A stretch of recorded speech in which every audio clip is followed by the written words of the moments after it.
The breaking news today in Southeastern Conference football after the win in Nashville when Brock Bowers had to leave the field, it did not look great.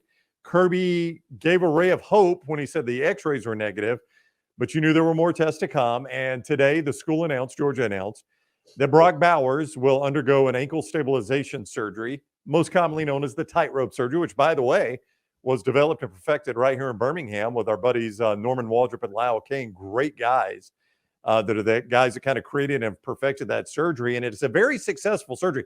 That's the good news, Burns, is they're able to take these high ankle sprains and get them fixed.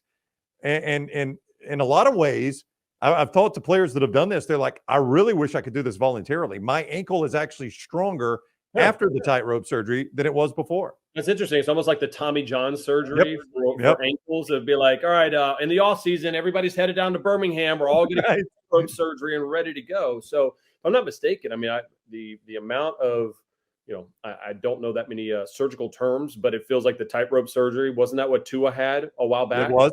Yeah, he was one of the early ones that I think they did it on. And so to use that time frame and the normal recovery time is 4 to 6 weeks. So somewhere in that 4 to 6 week period is where you can. Brock will play in 2 weeks, basically. He's superhuman. Yeah, and I don't know if you remember, Tua had it right after the SEC championship game. And about 4 weeks to the day later, they're at the Orange Bowl. And I remember being down on the field. I don't know if you're at that game, Alabama, Oklahoma. No, that wasn't. And as a Dolphins fan, go Dolphins. I can tell you, Hard Rock Stadium, the surface can be a little bit tricky.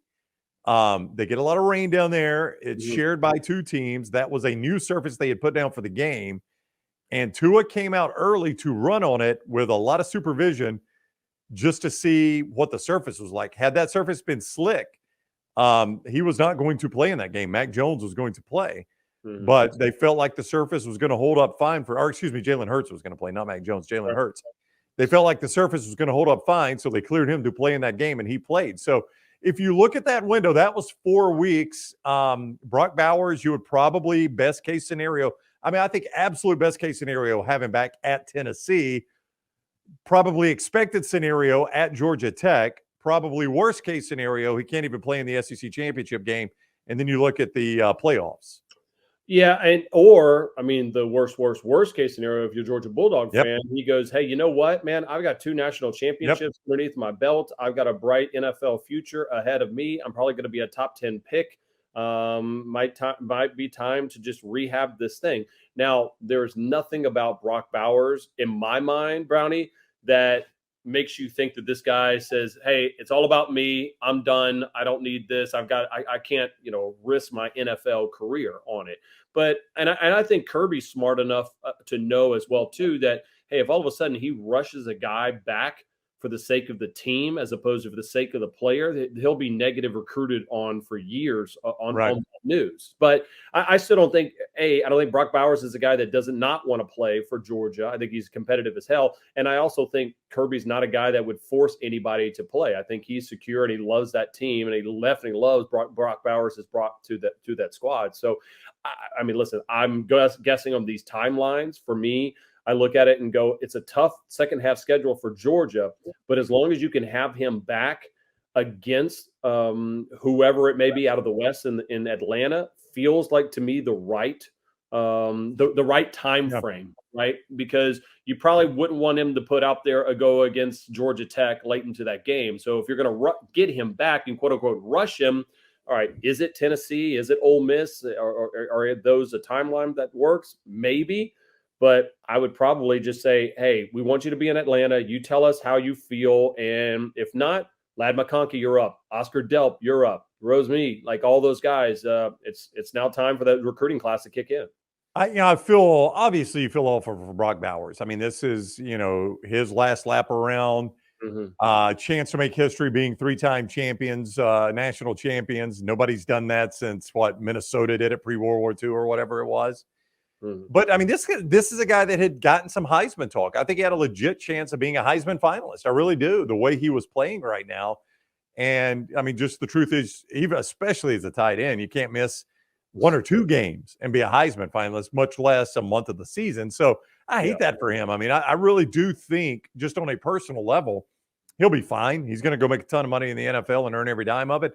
But I do think there was a legitimate shot. He and Jaden Daniels from the Southeastern Conference were going to get some of those Heisman looks. Yeah, it was a tough weekend for the SEC when it came to Heisman Trophy kind of candidates. Because I don't know if we have under the eventual winner here in the SEC, but I mean, you look at Bowers, he had to play flawless, and he already had a couple of off games early in the season where they were trying to find the offense with Mike Bobo and Carson Beck. Now this surgery will definitely end that. On the flip side of it as well, too, Luther Burden gets a little bit banged up. He doesn't have a monster game for the Missouri Tigers. They continue to win, and had he had some monster game and done some electric stuff, which Eli has done in that game plan for the Tigers so far against Georgia, he might have been that guy. So I think we're down just to Jaden Daniels being the lone person that has an opportunity to get invited to New York, truthfully. Yeah.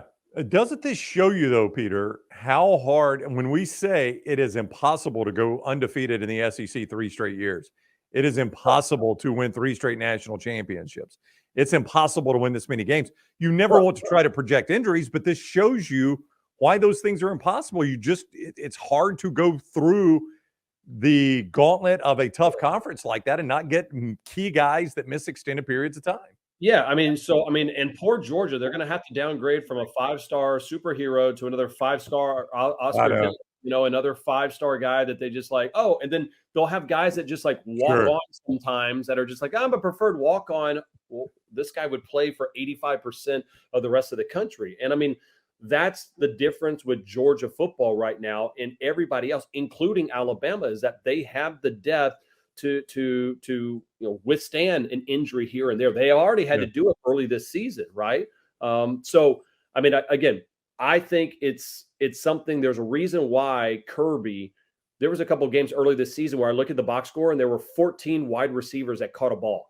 I'm like, how the hell is that even feasible? Like, how do you have 14 wide receivers on your damn roster? I know.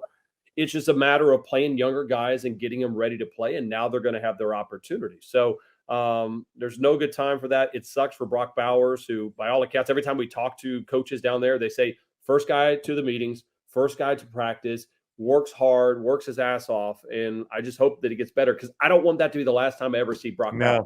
Now, limping off a field in an active construction zone at Vanderbilt does not need to be the way he leaves college football, right? But I'll be honest with you. If Brock Bowers says, hey, man, I'm not ready to play again, and he's never played another down of football for Georgia football, I would be disappointed as a fan, but my brain would look at it and go, I absolutely 1,000% understand. Now, I'm sure that he has some type of insurance policy through Georgia, but this kid has a bright future, and he's given everything to the Georgia Bulldogs. So it's going to be interesting to monitor the next couple of weeks. Yeah, fans often are not reasonable, but if you're a reasonable Georgia fan, you would look at that and say, this guy has given us far more than we ever expected, right?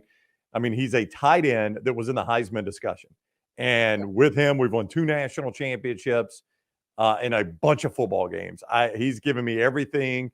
If he walked away and said, hey, I'm just going to get ready for the NFL, a reasonable Georgia fan will look at that and say, thank you for your service. We appreciate your time. You've done everything and more that we could ask for. In an odd way, what the best recruiting pitch for Kirby is to tell Brock, hey, man, shut it down. I don't want you playing anymore. I feel like Brock's such a competitor to be like, nah, hell no. I don't care what it takes. Like, I'll do the Aaron Rodgers rehab, whatever it is, like deer antler spray that's legal or whatever. Like, I'm getting back on the field. And now the question is, though, as we move forward, how vulnerable is Georgia? Right? Because they're not 2021 or 2022 Georgia right now. And I don't know how much Brock was the leader of that group, right? Like in the years past, you could probably say it was Stetson who grew into that role. Yeah. I would think it's Brock to where when people look at it, go, oh, yeah, 19's back. We're good to go. That's a concern I have is the leadership void as they get into the tough part of their schedule, including who they face in Atlanta.